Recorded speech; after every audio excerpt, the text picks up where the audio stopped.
YCP ఓటమితో కొంతమంది కీలక నేతలు అండర్ గ్రౌండ్లోకి వెళ్ళిపోయారు. ముఖ్యంగా నగరికి సంబంధించి నగరంలో ఘోర ఓటమి తర్వాత రోజా కనిపించడం లేదు. 40,000కు పైగా ఓట్ల తేడాతో రోజా ఓటమిని చవిచూశారు. రోజా నెక్స్ట్ ప్లాన్ ఏంటి? జబర్దస్త్లోకి రీఎంట్రీ ఇచ్చే పరిస్థితి ఉందా, లేకపోతే మళ్ళీ సినిమాలు కంటిన్యూ చేస్తారా? సొంత నియోజకవర్గం నగరంలోని రోజాపై తీవ్ర వ్యతిరేకత వ్యక్తమవుతోంది. వచ్చే 5 ఏళ్లు రాజకీయాలకు రోజా దూరంగా ఉండబోతున్నారా అంటే అవుననే చర్చ జోరందుకుంటోంది. ఈ నేపథ్యంలో ముఖ్యంగా కొంతమంది వైసీపీ ఎమ్మెల్యేలుగా ఉన్నవాళ్ళు కావచ్చు, లేకపోతే మంత్రులుగా చేసిన వాళ్ళు కావచ్చు, ఓటమి తర్వాత వీళ్ళు అండర్ గ్రౌండ్లోకి వెళ్ళిపోయారనే మాట వినిపిస్తోంది. కీలక నేతలు ముఖ్యంగా నగరంలో ఘోర ఓటమి తర్వాత రోజా కనిపించడం లేదు. 40,000కు పైగా ఓట్ల తేడాతో రోజా ఓటమిని చవిచూశారు. అక్కడ రోజా నెక్స్ట్ ప్లాన్ ఏంటో తెలుసుకునే ప్రయత్నం చేద్దాం. మా ప్రతినిధి లోకేష్ అప్డేట్స్ అందించేందుకు లైవ్లో సిద్ధంగా ఉన్నారు. లోకేష్, రోజా నెక్స్ట్ ప్లాన్ ఏంటి అంటే కనుక అక్కడ ఎటువంటి చర్చ జరుగుతోంది ముఖ్యంగా వైసీపీ క్యాడర్లో? సచిన్, ఏదైతే మొన్న జరిగినటువంటి సార్వత్రిక ఎన్నికల్లో వైసీపీ ఘోర పరాజయం అనంతరం కూడా మాజీ మంత్రి రోజా కూడా అనూహ్యంగా ఘోర పరాజయమే పొందింది. దాదాపు 40,000 మెజార్టీతో తన ప్రత్యర్థి అయినటువంటి టీడీపీ కూటమి అభ్యర్థి గాలి బాను ఘన విజయం సాధించడంతో ఒకసారిగా కూడా గెలుపు ఓటములు ఎలా ఉన్నా కూడా తన విజయం ఖాయమని భావించిన రోజా ఒకవేళ ఇన్ కేసు ఓటమి కూడా చవి చూస్తే కేవలం 5,000 ఓట్ల తేడాతోనే తన ఓటమి ఉండబోతుంది, ఎక్కువ ప్రజాదరణ తనకు కూడా ఉంది అని ఆలోచన చేసినటువంటి పరిస్థితి అయితే ధీమా వ్యక్తం చేసింది. అయితే అనూహ్యంగా దాదాపు 40,000 ఓట్ల తేడాతో ప్రత్యర్థి విజయం సాధించడంతో ఒక్కసారిగా రోజాకు కూడా తలకొట్టేసినటువంటి పరిస్థితి ఏర్పడినటువంటి పరిస్థితి.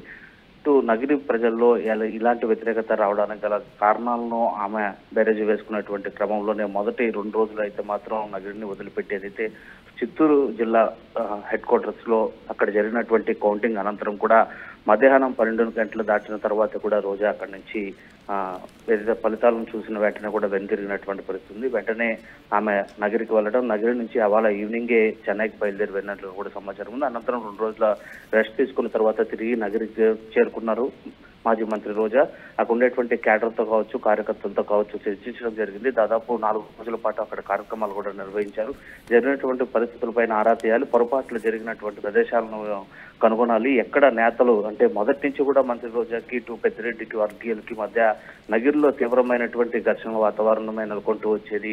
మున్సిపల్ చైర్మన్ గా వస్తున్నటువంటి వారు కావచ్చు, మాజీ జెడ్పీటీసీలు కావచ్చు, ప్రజెంట్ జెడ్పీటీసీగా వస్తున్నటువంటి మురళీధర్ కావచ్చు, అదేవిధంగా వడమాలపేటకు సంబంధించినటువంటి కొంతమంది ఎంపీటీసీలు కావచ్చు, వీళ్ళందరూ కూడా సొంత పార్టీలోనే ఆమెకు వ్యతిరేకంగా పనిచేసినటువంటి పరిస్థితి. ఎన్నికలకు ముందుగా ఈ క్యాడర్ అంతా కూడా ఒకసారిగా టీడీపీలోకి కండువా కప్పుకొని చేరి బాహాటంగానే బహిరంగంగానే టీడీపీకి తమ మద్దతు ఇస్తున్నామని ప్రకటించడంతో ఒకసారిగా రోజా వాళ్ళు వెళ్ళిపోవడంతో కాసంత అసంతృప్తి పరుల నుంచి తనకు విముక్తి కలిగిందని ఆలోచించిందే. కానీ ఆ క్యాడర్ వెళ్ళడం ద్వారా ఆ క్యాడర్ అంతా కూడా వెనుకొండేటువంటి ఓటర్లందరూ కూడా అటువైపు చూపుతారు అనేటువంటి ఒక చేదు నిజాన్ని అయితే మాత్రం తెలుసుకోలేకుండా పోయింది. ఎంతమంది కూడా ఆ క్యాడర్ వల్లే గతంలో 10 ఏళ్ల పాటు కూడా ఎమ్మెల్యేగా గెలుపొందారని చెప్తూ వచ్చినప్పటికీ కూడా రోజా తనదైన శైలిలో పార్టీ చేస్తున్నటువంటి సేవా కార్యక్రమాలు, తాను స్వయంగా ప్రజల మధ్యలో ఉన్నటువంటి కార్యక్రమాలు కావచ్చు, అదేవిధంగా సంక్షేమ పథకాలను నమ్ముకొనే తాను బరిలో ఉన్నాను తప్ప ఇటువంటి అసంతృప్తి పరమైనటువంటి క్యాడర్ని పెట్టుకొని ఖచ్చితంగా నగిరిలో చేసేది ఏం లేదని ఆ బాహాటంగానే ఒక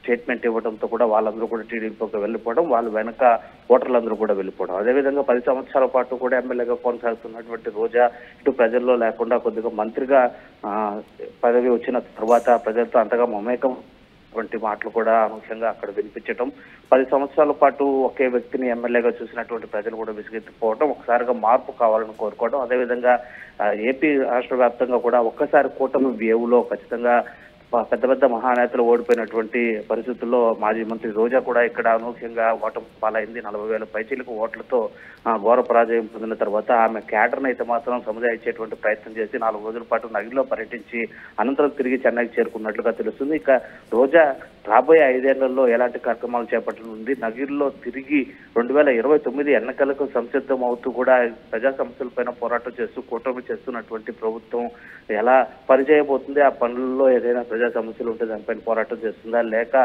తన కెరీర్ కూడా చూసుకుంటూ అంటే మొదటి నుంచి కూడా ఈ పరిశ్రమ వైపు ఒక హీరోయిన్ గా, అదేవిధంగా జబర్దస్త్ కామెడీ షోలో ఒక జడ్జి గా వ్యవహరిస్తూ వస్తున్నటువంటి రోజా కూడా ఇప్పుడు ఎలాంటి రాజకీయ పదవి కూడా లేదు కాబట్టి ఆర్థికంగా తాను నిలబడుతూ ప్రజల పట్ల నిలబడాలంటే టీవీ షోస్ కూడా కంప్లీట్ చేసుకుంటూను మిగిలిన కొన్ని మూవీస్ లో కూడా గెస్ట్ రోల్ పాత్ర పోషించబోతున్నా అనే దానికి మాత్రం ఆ వైపుగా ఆలోచనలు కూడా జరుగుతూనే ఉన్నాయి. చెన్నైలో ఉండేటువంటి మూవీ ఇండస్ట్రీస్ తో మంచి ఫలితాలు సెల్వమణి కూడా ఉన్నాడు. ఆయన కూడా ఒక నిర్మాత దర్శకుడుగా పనిచేసినటువంటి పరిస్థితులు ఉండటంతో సినీ పరిశ్రమలో ఎప్పుడైనా కూడా ఎంట్రీ ఇవ్వడానికి రోజాకి ముఖ ద్వారాలు తెలుసుకునే ఉంటాయి కాబట్టి ఆమె ఇటు సినీ పరిశ్రమలో కూడా ఒక అడుగు పెడుతూనే ఇటు ప్రతిపక్ష సంబంధించినటువంటి కూడా నగిరిలో ప్రజా సమస్యలపైన పోరాటం చేస్తూ అయితే లోకేష్ రోజా స్కెడ్యూల్ ఏమైనా ఉందా అంటే ఎన్నికలకు సంబంధించి ఓటమిని చవి చూసిన తర్వాత మీరు అన్నట్టుగా 4 రోజులు అక్కడ ఉన్నారు, వాళ్ళతో మాట్లాడే ప్రయత్నం చేశారు.